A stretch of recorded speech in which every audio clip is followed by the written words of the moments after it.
হ্যাঁ, প্রথমে আমরা নাক দিয়ে নিঃশ্বাস ভেতরে নেব, তারপর কিছুক্ষণ চেপে রাখবো, তারপর মুখ দিয়ে সব নিঃশ্বাস বার করে দেব। এটা করলে বুঝি শরীর সুস্থ থাকে মহারাজ? অবশ্যই থাকে গোপাল। যারা সকালে উঠে যোগ ব্যায়াম করে তাদের শরীর সব সময় সুস্থ থাকে। আমি তো সারাদিনই যোগ করি মহারাজ। সকালে যোগব্যায়াম, তারপর রাজকোষের হিসেবের যোগফল। অনেক যোগ করেছেন মন্ত্রী মশাই, এবার একটু বিয়োগ করে আসুন। মানে তাড়াহুড়োর চোটে সকালবেলা মুখ ধুয়ে আসতে ভুলে গেছি। সত্যি মন্ত্রী, আমি বুক ভরে বিশুদ্ধ বাতাস নিতে বলেছিলাম, তুমি তো দেখছি সেই বিশুদ্ধ বাতাসকেই গরম করে তুললে। বাধ্য হয়ে নক করেছি বন্ধ, গন্ধের চোটে পাইনি খুঁজে মেলানোর মতন ছন্দ। এই অপমানের বদলা আমি নেব, এই বলে দিলাম। সবাইকে দেখে নেব। গোপালটা দেখছি সবার উপরে, সবার প্রথমে ওকেই জব্দ করতে হবে। গোপাল প্রত্যেকবার আমাকে টেক্কা দিয়ে চলে যায়। হাজার চেষ্টা করেও মহারাজের কাছ থেকে গোপালকে আলাদা করা যায় না। একবার যদি মহারাজের সামনে গোপালকে ছোট করতে পারি, তাহলে আর আমাকে পায় কে?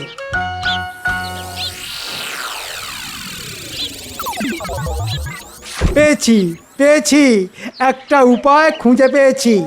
এখনই যাই মহারাজের কাছে, গিয়ে আমার মাথায় আসা বুদ্ধিটা একবার মহারাজকে শুনিয়ে আসি।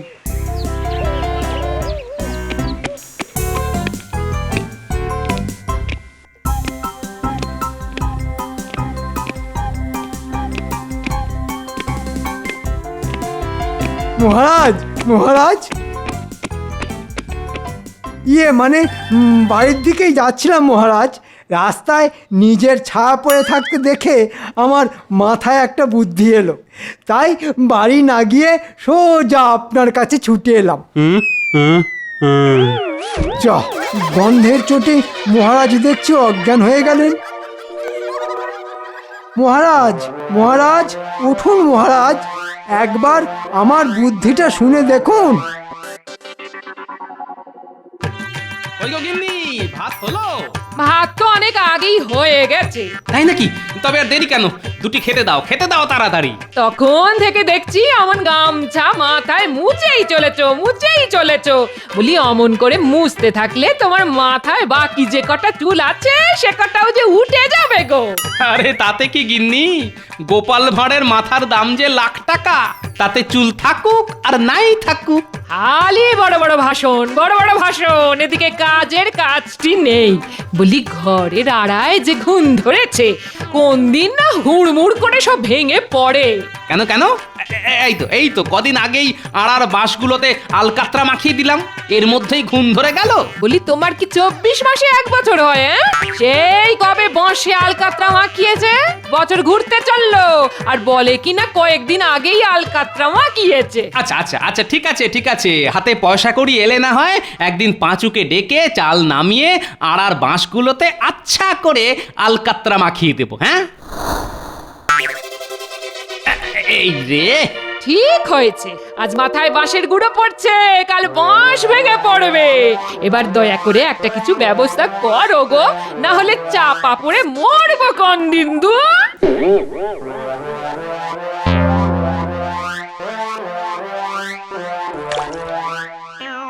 মহারাজ, এবার দয়া করে চোখ দুটো খুলুন। এই তো মহারাজ চোখ খুলেছেন। আমার বুদ্ধিটা তবে এইবার বলি। আবার বাবা, বেশ ভালোই গরম পড়েছে। এই গরমের টাক ফাটা রোদের মধ্যে বেচারা কাকতাড়ুয়া 2 হাত তুলে দাঁড়িয়ে আছে। কাকতাড়ুয়ার যদি প্রাণ থাকতো তাহলে কবে সে ধান ক্ষেত ছেড়ে হাত নামিয়ে পালিয়ে যেত।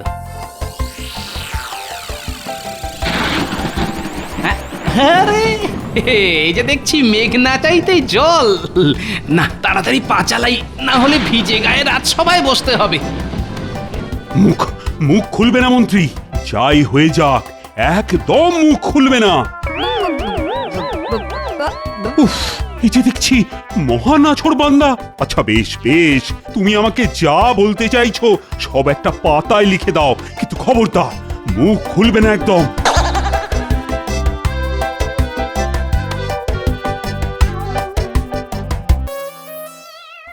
উফ, ভাগ্যিস ভাগ্যিস মন্ত্রীর মুখটা শক্ত করে বেঁধে দিলাম, না হলে আবার আমাকে গন্ধের চোটে অজ্ঞান হয়ে যেতে হতো। উফ, বাবা, আরে কি হলো মন্ত্রী? লেখা শেষ? ওই দাও দাও দেখি কি লিখলে। কি এমন কথা যেটা বলার জন্য তুমি তখন থেকে ছটফট করছো? একবার পড়ে দেখি তো। এই বাবা মন্ত্রী, বাহ! এই তোমাকে যতটা মর্কট ভাবতাম তুমি তো অতটা মর্কট না। হ্যাঁ, শরীর থেকে ছায়া কোনোদিন আলাদা করা যায় না, এই বুদ্ধিটা তো আগে আমার মাথায় আসেনি। এবার আমি গোপালকে বলবো আমার শরীর থেকে আমার ছায়া আলাদা করে দেওয়ার জন্য। আমি জানি হাজার চেষ্টা করলেও গোপাল আমার শরীর থেকে আমার ছায়া আলাদা করতে পারবে না। এই ফাঁকে গোপালের বুদ্ধির পরীক্ষাটা নেওয়া হয়ে যাবে। কি কি বলো মন্ত্রী? আরে বলো বলো মন্ত্রী, বলো। আরে বলো না, তুমি কি বলতে চাও? ঠিক বলেছেন মহারাজ। এবার বলুন কেমন লাগলো আমার বুদ্ধি? গোপাল এবার জব্দ হয়ে যাবে। মহারাজ মহারাজ,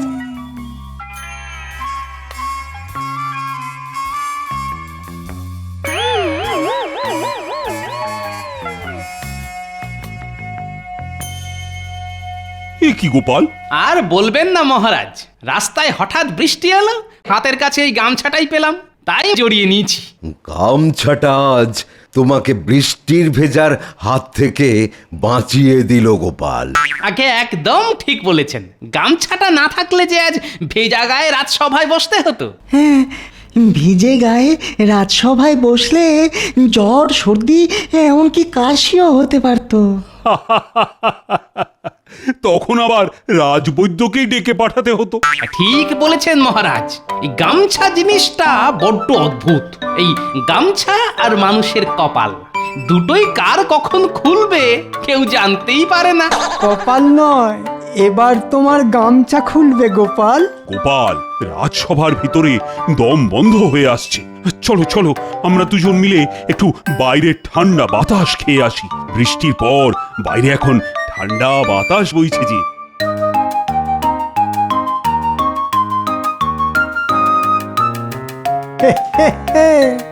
এইবার জমবে খেলা।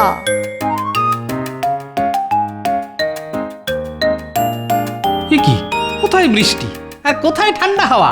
আরে গরমে যে সেদ্ধ হয়ে যাব মহারাজ। আশেপাশে কোনো গাছও নেই যে গাছের ছায়ায় দাঁড়িয়ে একটু বিশ্রাম নেব। আরে গাছ নেই তো কি হয়েছে? এক কাজ করো গোপাল, তুমি আমার ছায়ায় দাঁড়াও আর আমি তোমার ছায়ায়। এই ঠেঁটা পড়া রোদের মধ্যেও দেখছি মহারাজ যে রসিকতা করতে ছাড়ছেন না। কি যে বলেন মহারাজ, আপনি হলেন এই রাজ্যের মহারাজ, গুরুজন ব্যক্তি। আমি আপনার ছায়ায় পা দিয়ে দাঁড়াবো, এত সাহস কি আর এই অধমের আছে মহারাজ? তাই নাকি? আচ্ছা গোপাল, তুমি আমাকে সম্মান করো। আগে সে আর বলতে। তাহলে তোমাকে আমার জন্য একটা সামান্য কাজ করতে হবে, পারবে তো গোপাল? কি কাজ সেটা না শুনে কি করে বলি বলুন তো মহারাজ? না না না গোপাল, ও সব আমি শুনবো না। আগে তোমাকে বলতে হবে তুমি পারবে কি পারবে না, তারপর আমি বলবো কি করতে হবে। মানুষের শরীর থেকে যে ছায়া আলাদা করা যায় না, তাই গোপাল এবার হেরে যাবে।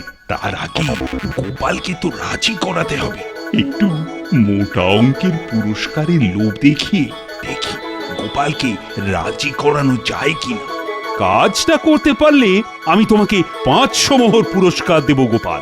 সারা জীবন মহারাজের জন্য নিজের বুদ্ধি খাটিয়ে কত কঠিন কঠিন কাজ না করলাম, এখন আবার মহারাজ আমাকে দিয়ে নতুন কি কাজ করাতে চাইছেন? না, কিছুই তো বুঝতে পারছি না। এদিকে কাজটা করতে পারলে 500 মোহর পুরস্কারও পাওয়া যাবে। হলো গোপাল? আরে অত কি ভাবছো? বলো বলো, তুমি পারবে তো?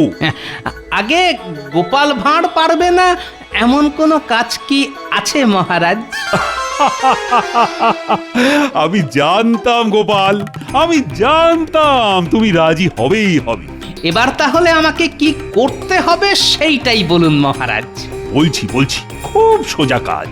এই দেখো না, মাটিতে আমার ছায়া পড়ে আছে। আমি যেখানে যাব এই ছায়াও আমার সাথে সেখানেই যাবে। তোমাকে শুধু আমার শরীর থেকে আমার ছায়াটাকে আলাদা করে দেখাতে হবে। হ্যাঁ, শরীর থেকে ছায়া আলাদা করতে হবে? হ্যাঁ গোপাল, তুমি ঠিক শুনেছ। মাথার উপরে সূর্য থাকবে, কিন্তু মাটিতে আমার ছায়া পড়বে না। ভাবো ভাবো গোপাল।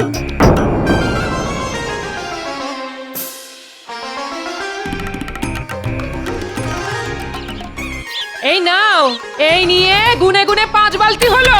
ওরে ওরে ওরে বাবা রে, মাজায় আবার টান ধরলো গো। বাবা, ব্যাস ব্যাস গিন্নি, এতেই হয়ে যাবে, আর লাগবে না। গরমটা যে বড্ড বেড়েছে গো। তাহলে 5 বালতি জলে স্নান তোমার আর কি?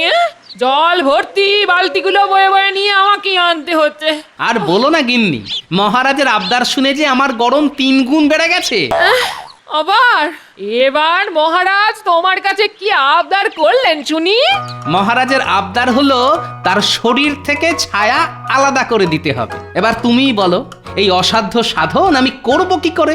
হ্যাঁ, তা আমি কি জানি মহারাজ তোমার কাছে আবদার করেছেন। বলি তুমি এবার রাজি হতে গেলে কেন? সে অনেক কথা গিন্নি, মহারাজ এমন ভাবে চেপে ধরলেন যে রাজি না হয়ে আর উপায় ছিল না। এইবার গোপাল বুঝবে ঠেলা। মহারাজের শরীর থেকে ছায়া আলাদা করতে গিয়ে গোপালের মাথা থেকে বুদ্ধিগুলো আলাদা হয়ে যাবে এবার। যাই একবার গিয়ে দেখে আসি মহারাজের আবদার শুনে গোপালের এখন কি অবস্থা।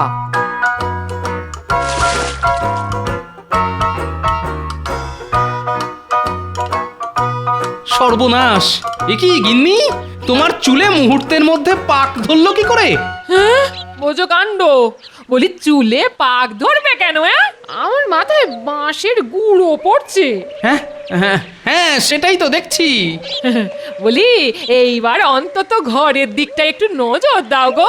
কবে থেকে বলছি আর বাঁশগুলোতে একটু আলকাতরা মাখানোর ব্যবস্থা করো গো, ব্যবস্থা করো।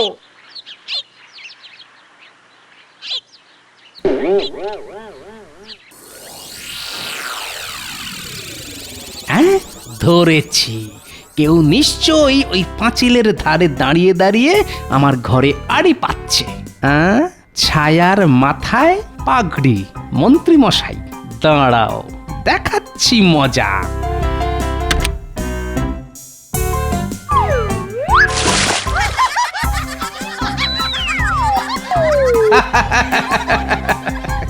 মন্ত্রী আর মন্ত্রীর ছায়া দুটোই পালিয়েছে।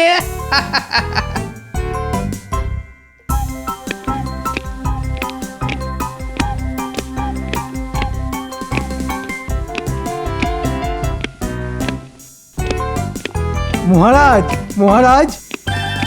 এ কি মন্ত্রী, তুমি স্নান করতে করতে পালিয়ে এলে নাকি?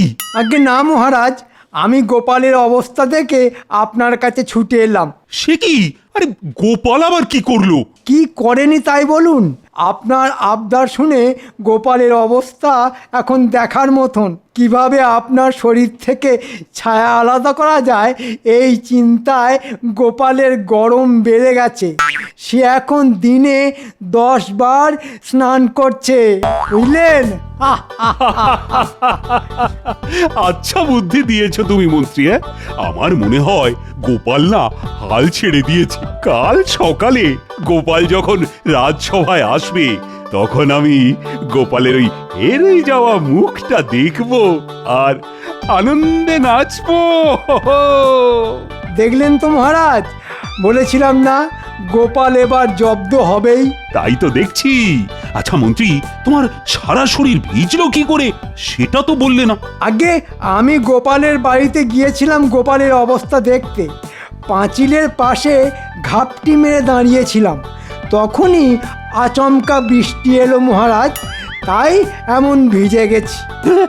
বলো কি মন্ত্রী, এদিকে তো বৃষ্টির নামগন্ধ নেই। মেঘ কি শুধু গোপালের বাড়ির উপরেই এসে জুটলো নাকি? এটা তো ভাবার বিষয়। গিন্নি, আমি একটু বাইরে বেরোলাম, একটু দেরি হবে।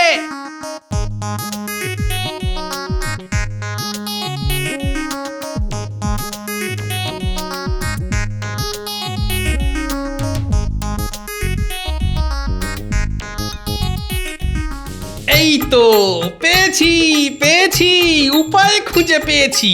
ইস, এত ভেবেও কেন আগে এই বুদ্ধিটা আমার মাথায় এলো না?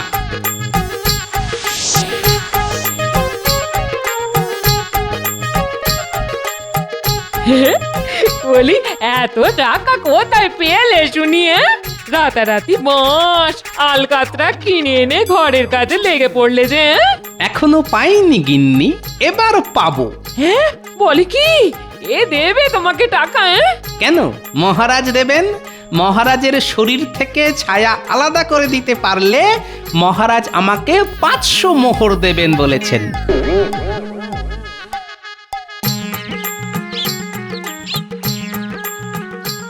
এই যে পাঁচু, বলো গোপাল দাদা।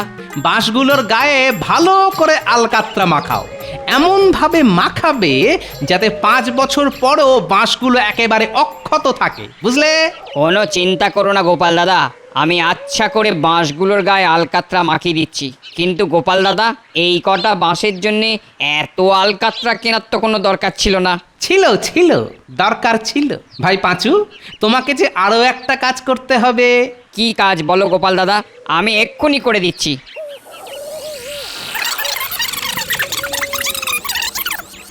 ও এই কাজ, এ তো সোজা কাজ গো গোপাল দাদা। তবে আর দেরি কেন, শুরু করে দাও।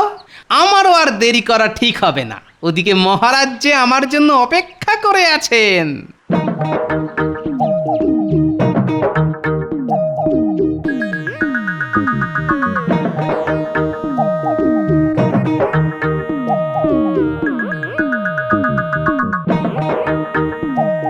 এই প্রথম গোপালের হেরে যাওয়া মুখ দেখবো আমি।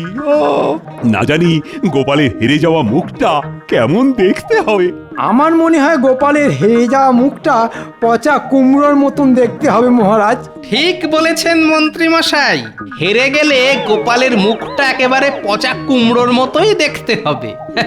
কিন্তু দুঃখের বিষয়, গোপালের হেরে যাওয়া মুখটা কেউ কোনোদিন দেখতে পাবে না। মানে কি কি কি বলতে চাইছো গোপাল? তুমি কি আমার শরীর থেকে ছায়া আলাদা করার উপায় খুঁজে পেয়েছো? আগে বলেছিলাম না, গোপাল ভাঁড় পারবে না এমন কোনো কাজ কি আছে মহারাজ? আমার বিশ্বাস হচ্ছে না মহারাজ, গোপাল নিশ্চয়ই গুল দিচ্ছে। বেশ তো, তবে আপনারা সবাই নিজের চোখেই দেখবেন। চলুন, আমি কিভাবে মহারাজের শরীর থেকে মহারাজের ছায়া আলাদা করি। আসুন মহারাজ, আমার পেছন পিছন আসুন। আরে কোথায় নিয়ে চললে আমাদের গোপাল? একটু ধৈর্য ধরুন মহারাজ, আমরা যে গন্তব্যের খুব কাছাকাছি চলে এসেছি। ওই তো গোপালের বাড়ি। গোপাল, তুমি কি আমাদের সবাইকে নিজের বাড়ি দেখাতে এনেছো? হ্যাঁ, তাকে একদম ঠিক ধরেছেন মন্ত্রী মশাই। আজ সকালে নতুন বাঁশ কিনে এনেছি ঘরে আড়া দেব বলে। এই রোদের মধ্যে এতটা হাঁটিয়ে আসার পর যদি দেখি তুমি আমার শরীর থেকে আমার ছায়া আলাদা করতে অক্ষম হয়েছো, তাহলে কিন্তু আমি তোমার মাথায় আর বাঁশ ভাঙবো, এ আমি বলে দিলাম গোপাল। বাহ, পাঁচু দেখছি আমার কথা মতন বেশ ভালোই কাজ করেছে, উঠোনের একটা কোনো বাদ দেয়নি। আসুন মহারাজ, আমার বাড়িতে আপনাকে স্বাগত। মহারাজ, গোপাল মনে হয় পাগল হয়ে গেছে। দেখুন কেমন বাড়ির উঠোনে আলকাতরা মাখিয়ে রেখেছে। হ্যাঁ, তাই তো দেখছি মন্ত্রী। আমার আমার ছায়া গেল কোথায়? পালিয়েছে মহারাজ, গোপালের ভয়ে পালিয়েছে। হ্যাঁ, এ অসম্ভব। দেখুন মহারাজ, মাথার উপরে সূর্য, কিন্তু মাটিতে আপনার ছায়া নেই। হ্যাঁ, তাই তো দেখছি, এও সম্ভব। সব ওই আলকাতরার গুণ। তাহলে মহারাজ, আমি আপনার শরীর থেকে আপনার ছায়া আলাদা করে দিয়েছি। এরপর আপনি থাক থাক থাক থাক গোপাল, থাক, আর মনে করাতে হবে না। আমার মনে আছে, মনে আছে, মনে আছে। এই নাও তোমার 500 মোহর। ওহ, আমি আবার হেরে গেলাম গোপাল। সত্যি গোপাল পারে না এমন কাজ এই পৃথিবীতেই নেই। ধন্যবাদ মহারাজ। তবে এবার আসুন এই অধমের ঘরে। নতুন ঘরে মহারাজের পায়ের ধুলো পড়বে না, এ কি হয়? কই গো গিন্নি, তাড়াতাড়ি বেরিয়ে এসো। না না, এ হতে পারে না। এত সহজে আমার বুদ্ধিকে গোপাল জব্দ করে দিল। হ্যাঁ, আমার গরম লাগছে, মাথা ভনভন করছে, ভনভন করে ঘুরছে। হে মা, আমার একই অবস্থা হলো রে, পুরো আলকাতরায় মাখামাখি হয়ে গেলাম। হায় হায় হায়, কেন যে ছায়া আলাদা করার কথা বললাম, এখন তো নিজেকেই জীবন্ত ছায়া মনে হচ্ছে। দেখুন মহারাজ, মন্ত্রী মশাইকে পুরো জীবন্ত ছায়ার মতন দেখাচ্ছে।